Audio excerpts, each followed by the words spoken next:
Guys, what's up and welcome back to my channel. So in today's video, we're going to be talking about makeup mistakes that are commonly made that actually age you. So these are little things that you might be doing in your makeup routine without even knowing that it's actually making you look tired, it's dragging your face down, and it is aging you. And obviously this is not something that we want to do. So yes, I'm going to run through the most commonly made mistakes and then I'm going to show you exactly how to fix it. So if you are interested in learning about that, then please keep on watching. So the first most commonly made mistake, and the one that I actually think that is the most important, is not exfoliating the skin. So many people do not bother exfoliating their skin and then they go in with their foundation, concealer, powder, whatever it is on top, and they're basically just layering their makeup on top of skin that is, there's dry skin cells, there's dead skin cells, it's not a smooth flat canvas, and when you apply, it's like, let's think about putting your foundation on top of, let's say, sand. It's not going to look very smooth. It's not going to look youthful and glowy, is it? No.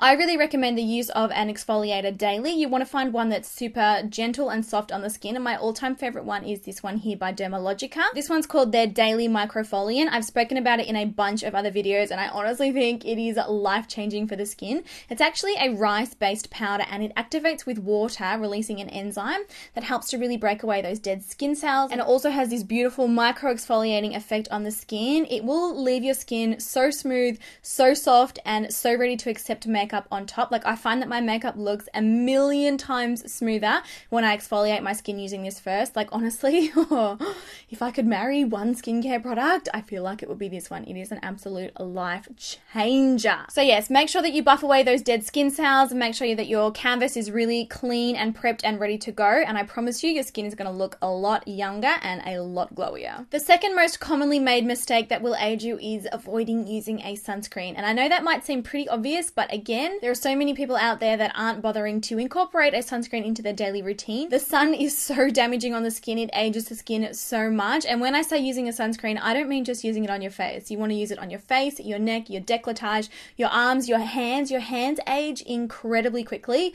Always make sure that you use a sunscreen on your hands. And I know sunscreen and makeup, it kind of comes with a bit of a negative connotation. Most people are like, oh no, sunscreen is greasy, it's sticky, it doesn't smell great, it's just going to make my makeup not last. I know, I've been there, I've had that opinion before. It really is about finding products that work for you. I am going to be doing a, top 5, top 10 sunscreens for underneath makeup video. I've got that one coming up soon. But one of my favorite sunscreens that I have been using for a really long time is this one here by Dermalogica. This is their Solar Defense Booster, and this one will actually get you an SPF of 50. I really like this formula because it's really non-chalky, it's non-sticky. You cannot see it, but you can actually mix this one in with your makeup. So you can mix it with your moisturizer, you can mix it with your primer, you can mix it with your foundation without altering the formula of those products. So those products will still last just as well as they did before, but they will now have an SPF coverage of 50, which is incredible. Honestly, I feel like I would like to be the poster girl for Dermalogica. Their products are so good.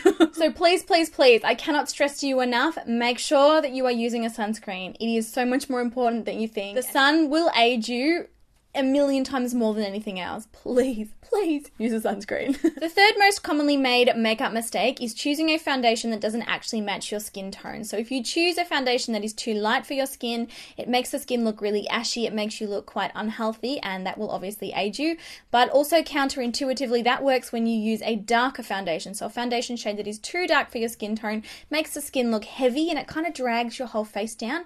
We don't want to look dragged down, we don't want to look tired, and we don't want to look ashy. So we want to choose a foundation shade that really perfectly matches our skin tone. Remember, when you are choosing a foundation to match, you want to match your neck, your chest, and any exposed skin. Don't choose a foundation shade that exactly matches the skin on your face. I don't know about you, but certainly for me, the skin on my face is so much lighter and paler than the skin on the rest of my body. And let me just say, if I choose a foundation shade that matches that skin, I look like a floating white head.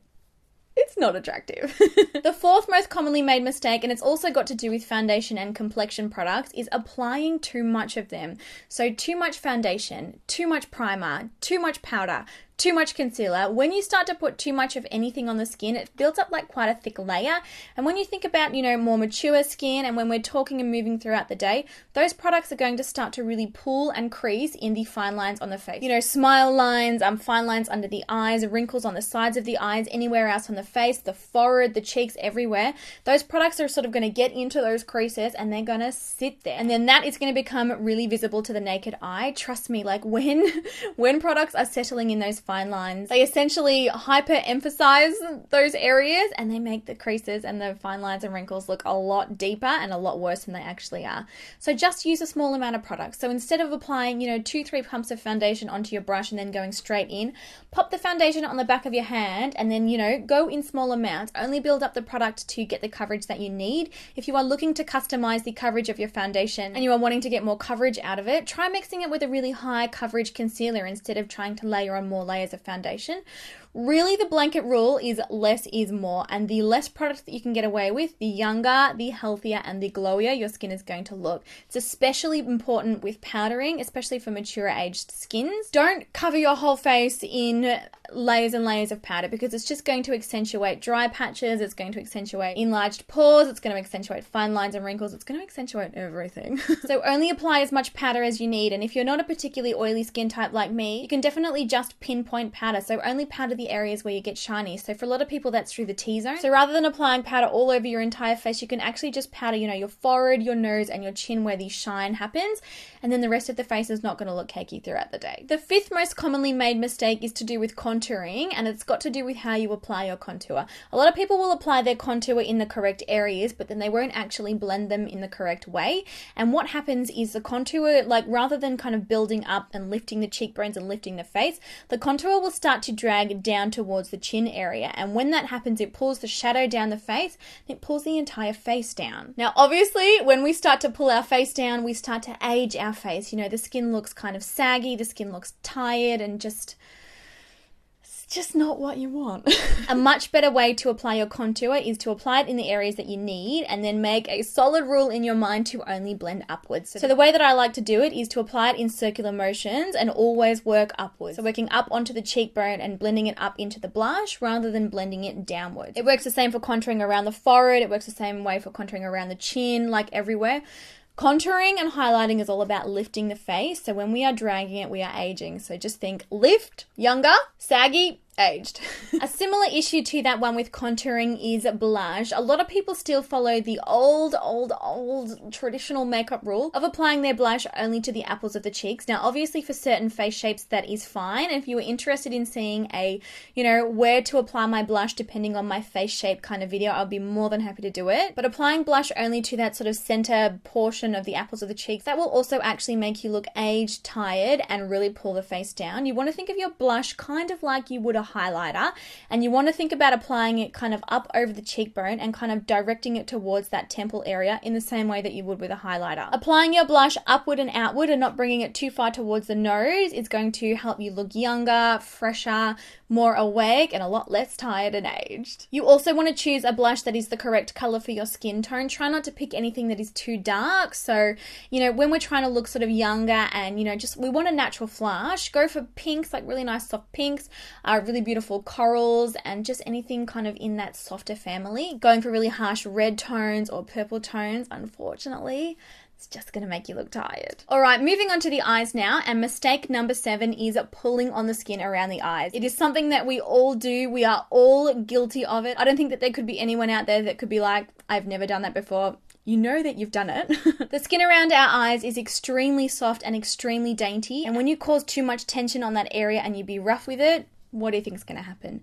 Those cells are going to age, they're going to lose fluid and volume, and the resulting effect is tiredness, saggy under eyes, and also fine lines and wrinkles. So please be super, super gentle with that skin. You only get one set of eyes for your life, so please make sure that you look after them. Just use really gentle, it's fine to use your finger to apply products, but none of this dragging and pulling situation. Just really treat that skin carefully and make sure that you're using a really good under eye cream as well. If you want to see the best eye creams for under makeup, please leave a comment down below and I can definitely do that as well. Mistake number 8 is to do with eyeliner. The way that you apply your eyeliner makes a huge difference to the way that your eyes look. If you apply your eyeliner in the correct way, it will lift the eyes, it will open up the eyes, it will make them look brighter and wider, and it'll make you look more awake. But if you apply your eyeliner in the wrong way, you know the answer to that. You're going to make your eyes smaller, closed in, tighter, you're going to make them droopy.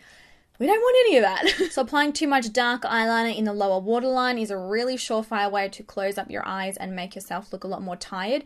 So just try to avoid it altogether. If you really, really want to use an eyeliner in the waterline, try going with a brown or a green or a bronze or a purple or another color that's not so heavy and is going to drag your whole face down. The same tip goes for applying winged eyeliner. A wing is designed to lift and elongate the eye. It is not designed to pull it down. And especially for those of you with hooded eyes or monolids and things like that, obviously that can be a little bit difficult because running the wing through the crease can be a tricky task all on its own.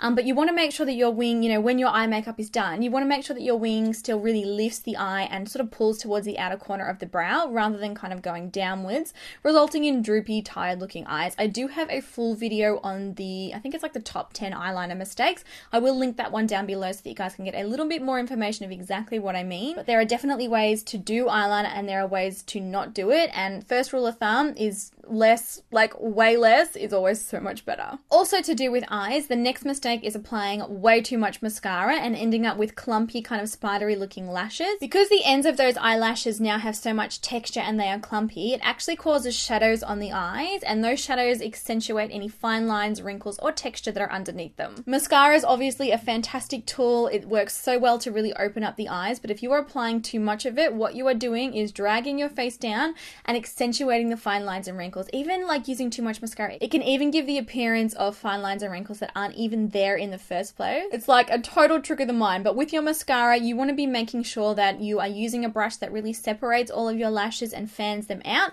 and doesn't leave the ends of your lashes looking kind of blunt and clumpy. You want them really sort of beautiful and like a gradient effect from the bottom of the lash all the way out to the tip, so they're really soft and fluttery. That is what's going to make your eyes look open, bright, awake, and of course, make you look a lot younger. Another one with the eyes is applying way too much and, well, way too light of a shimmer color to the brow bone. A lot of people think that, yes, more highlighter on my brow bone and I'm going to look so much younger and lifted and amazing, but using a really, really shimmery, metallic, super bright color on the brow bone actually does the exact opposite and will actually pull your eye down. A brow bone highlight is intended to be subtle, and bright, white, metallic, shimmery, glittery shades, kind of the opposite of subtle. You can see here on my eyes that when I apply a super metallic shiny shade, it actually really drags my face down and it makes me look quite tired, whereas the subtle kind of semi-shimmery color on the other eye, I look quite fresh and awake. So as you can see, it makes a huge difference. An easy way to avoid dragging your eyes down and making them look more tired is to go with a satin eyeshadow or a color that's in like a bone type shade. It's a really good rule of thumb to avoid the whole dragging down of the eyes look. And then lastly, in my opinion, the 10th most commonly made mistake is using too much or too dark of a lip liner. Lip contouring is definitely a thing, and it can definitely make your lips look really big and full and plump and luscious and everything that we want in life.